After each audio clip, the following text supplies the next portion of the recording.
ಮದುವೆಯಾದ ಸ್ತ್ರೀಯರು ಪರಪುರುಷರನ್ನು ಯಾವ ಕಾರಣಕ್ಕಾಗಿ ಇಷ್ಟಪಡುತ್ತಾರೆ? ಅವರು ಏನನ್ನು ಬಯಸುತ್ತಾರೆ?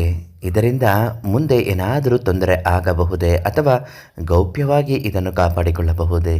ಎಷ್ಟೋ ವಿಚಾರ ಇವತ್ತು ನಮ್ಮ ಸುತ್ತಮುತ್ತಲು ನಡೆಯುತ್ತಿದ್ದರೂ ನಾವು ನೋಡದೇ ಇದ್ದ ಹಾಗೆ ಇರುತ್ತೇವೆ. ಇದು ವಾತಾವರಣದ ವೈಪರ್ಯವಂತೂ ಅಲ್ಲ, ನಮಗ್ಯಾಕೆ ಬೇಕು ಅನ್ನುವ ಒಂದು ವಿಷಯ ಅಷ್ಟೆ.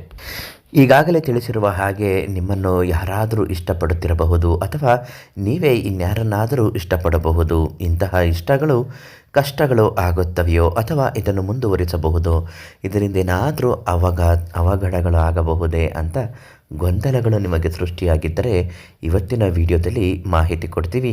ನಿಮಗೆ ಯಾವುದೇ ಇಂತಹ ಗೌಪ್ಯ ಸಮಸ್ಯೆಗಳಿದ್ದರೆ, ಅನೈತಿಕ ಸಮಸ್ಯೆಗಳಿಂದ ಪರಿಹಾರ ಆಗಬೇಕು ಅಥವಾ ಇದರಿಂದ ಏನಾದರೂ ಆಗುತ್ತಿದೆಯೋ ಇಲ್ಲವೇ ಅಂತ ತಿಳಿದುಕೊಳ್ಳಬೇಕು ಅನ್ನುವುದಾದರೂ ಕೂಡ ಶಿವಾನಂದ ಗುರುಗಳಿಗೆ ಒಂದು ಕರೆ ಮಾಡಿ ಪರಿಹಾರವನ್ನು ಹೇಳುತ್ತಾರೆ.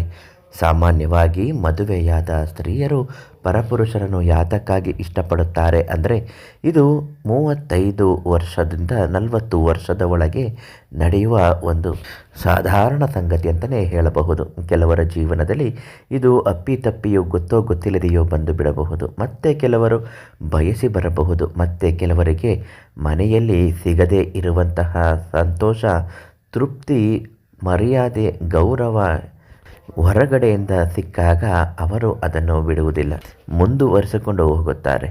ಆದರೆ ಇಂತಹ ಸಂಬಂಧಗಳು ಯಾಕಾಗಿ ಆಗುತ್ತದೆ ಅಂತ ನೀವು ಅರ್ಥ ಮಾಡಿಕೊಂಡು ಮುಂದುವರಿಯುವುದು ಒಳ್ಳೆಯದು. ಇಂತಹ ಗೌಪ್ಯ ಸಮಸ್ಯೆಗಳು ಇದ್ದಾಗ ಶಿವಾನಂದ ಗುರುಗಳಿಗೆ ಕರೆ ಮಾಡಿ ಅವರಿಂದ ಪರಿಹಾರ ಪಡೆದುಕೊಳ್ಳಿ.